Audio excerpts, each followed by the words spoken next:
morning, engineers. Hi, everyone. Happy Wednesday. I will start today's lesson with a mindful minute. Then Mr. Nelson will get us thinking with a connections question. And he'll also lead us in our last lesson in resolving conflict. And before you go, Mrs. Hastings has a read aloud for you called The Rabbit Listened. Thanks for joining us. Hello, everyone. For today's Mindful Minute, we're going to practice a yoga pose. It's one of my favorites. It's called Cat and Cow Pose. And we're going to practice with one of my favorite YouTubers. Her YouTube channel is Yoga with Adriene. So find some space so that you can participate and join in and enjoy. My name is Kyriakos and I am 12 years old. All right, well, hello, my friends. Hello. How are you today? I am actually pretty good. Practicing yoga outside is one of my favorite things. So thank you so much for being here, for joining me for one of my favorite things. And really, it brings me no greater joy than to meet new people and do yoga. So thank you so much. You're welcome. I'm happy to try. Yeah, cool, thanks. Yeah, you got great energy. I'm so excited. So we're going to begin on all fours in preparation for a really good warm-up shape that you can do any day of the week when you just want to kind of get the juices flowing. It's super easy, called cat-cow. Have you heard of it? Yeah. Okay, great. Let's give it a try. So we're going to start on all fours. Okay. And so we're putting two images in our head, obviously, the cat and the cow. Okay. So let's start with the cat here. Just like on Halloween, that image of a black Halloween cat, we're going to arch the back, round, round, round, round, round, and then you drop your chin, and then, yeah, beautiful. You're a natural. Gorgeous. Great. Then what does usually the cat do here? We're just going to kind of find a little cleansing breath. You're going to take a deep breath in, and just like a black cat would go, you're going to go and press away from your yoga mat. Give it a go. Yes. That's it. Okay, two more just like that. Here we go. Big inhale. Nice. And then one more big breath in. And then let go of any worries. And spin on your yoga mat just like I did. Okay, great. Here we go. Drop the belly. And this time we're going for the cow pose. So this might be slightly disturbing, my friend, but the cow's belly drops to the ground. It's like the udders are coming to the ground. And then the cow just stands there very stoic and still with the gaze out, staring into the field. And the cow's breath is the opposite of the cat's breath, just very calm and steady. And in our spine, the spine's doing the opposite of what it just did. So before it was making a big N shape, and now it's making a big U shape. So here we go. From our U shape, let's go back to that N shape. Cat pose. And then now cow pose. Oh, you got it. One more time, cat pose. And then cow, dropping the belly. Awesome work. Great. Now we're... So, Miss Kenyon, Miss Hastings, I have a great connection question for us today. You know how we've been talking about problem solving and conflict resolution? Well, it got me thinking about Kelso's choices. So today's question is, what is your favorite way to solve small problems? I think for me, I like to choose another game or a different activity. So if something happens that's unexpected or I'm not having any fun, before I go into the red zone and get really frustrated, I just choose something else. That is a great strategy. I think for me, I like to wait and cool off, and when I feel like I'm part of a small problem, and after that I can decide if it's still bothering me and I want to talk to someone, or if it's really so small I can just let it go. So I usually wait and cool off. That's a great idea. When I'm faced with a small problem, I tend to just ignore it, especially if I know that everybody is safe and nobody's in danger. Then I know if it's a small problem, I can just ignore it.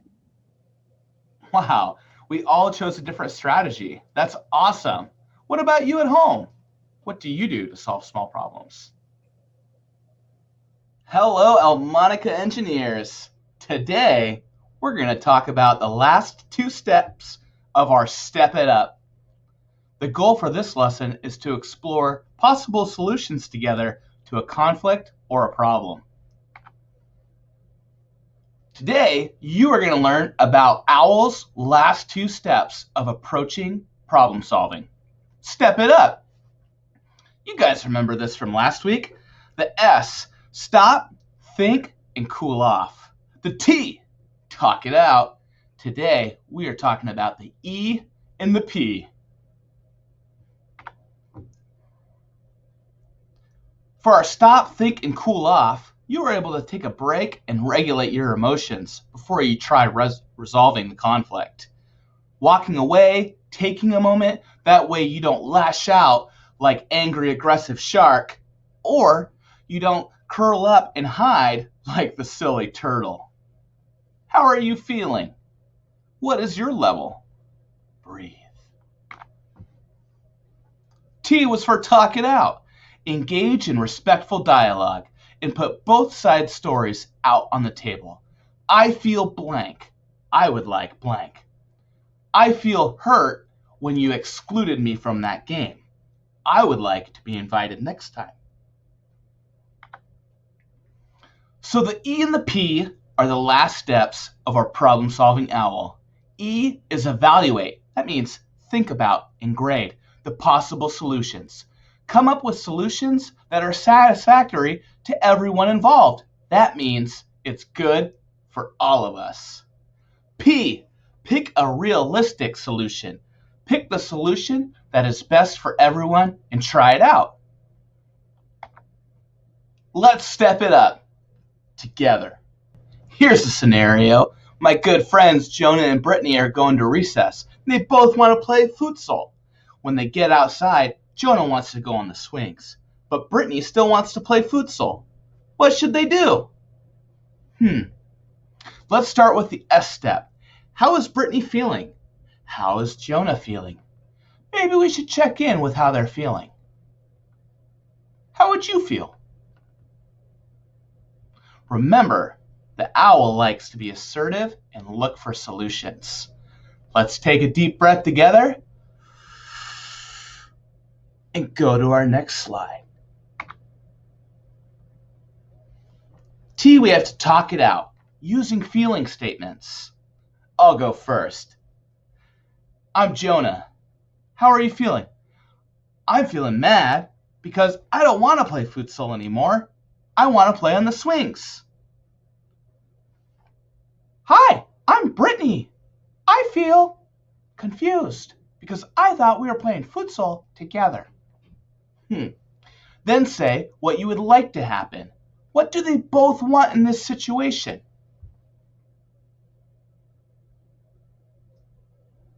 That's right. They just want each other's company. They both want to play together. Now let's think of some possible solutions. What should they do? What are some solutions? What are those consequences? In this step, it is important to be respectful of each other's ideas. Some solutions could be that Jonah and Brittany play futsal together. The consequence is Brittany will be happy, but Jonah might not because he doesn't have a chance to go on the swings. Maybe Jonah and Brittany go on the swings together. Jonah would be happy, but Brittany wouldn't have a chance to play futsal. Jonah and Brittany could go on the swings for a while and then play futsal. Yeah, they both get to do an activity that they want and they do it together. Right on. And Jonah goes on the swings and Brittany plays futsal. They each get to do the activity they want, but they don't get to do it together. Which one's the right one? Which one's the best one? Talk it out. And then finally, we get to pick a realistic solution. So which solution would you pick? You guys are good friends. What's something that you guys could do together? Talk it out with a friend or family member, someone at home or daycare, and let me know what you decide. Engineers, we're going to choose one of the following scenarios and step it up. Scenario 1. Taylor and Alex were working on a class project together. While Alex was busy completing the task, Taylor kept visiting with his other classmates. How are you feeling and what is your level? Try practicing an I feel statement and I would like to state how you would like the solution to be solved. What are some possible solutions and consequences, and what should we try? The second scenario is that Taylor told Alex a secret. Ooh, I hope it was a juicy one, and asked him not to tell anyone. The next day at school, Taylor overheard some classmates talking about what she told Alex. How are you feeling and what is your level? Practice using those I feel statements and I would like statements. What are some possible solutions and consequences? What should we try? I want you to go and practice one of those two ways to respond to those scenarios. Try it with a friend, a family member, maybe someone at daycare or at home, and get back to us. Tell us what worked and what didn't work. Think about the answer to yourself, share it with another person, and then write it in your journal or paper at home. My challenge for you until next lesson is when faced with a conflict or a problem, try to step it up. How do I feel? How strong? I feel, I would like. What are some of the possible solutions and consequences? Which one should I try? Be that wise owl. All right, engineers, this was your Step It Up Wednesday wellness lesson. I hope you learned something and let me know what you decide. All right, bye. Thanks, Mr. Nelson. That was great.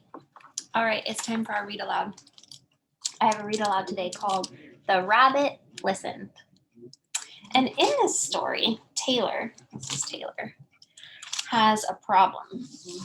And you'll see that Taylor and the other characters explore possible solutions to the problem. And in the end, they pick one. Enjoy! The Rabbit Listened by Corey Dorfeld. The Rabbit Listened by Corey Dorfeld. One day, Taylor decided to build something new, something special, something amazing. Taylor was so proud. But then, out of nowhere, things came crashing down. The chicken was the first to notice. Cluck, cluck, what a shame. I'm so sorry this happened. Let's talk about it. Cluck, cluck. But Taylor didn't feel like talking, so the chicken left. Next came the bear. Grrr, rawr, how horrible. I bet you feel so angry. Let's shout about it. Grrr, rawr, grrr. But Taylor didn't feel like shouting, so the bear left.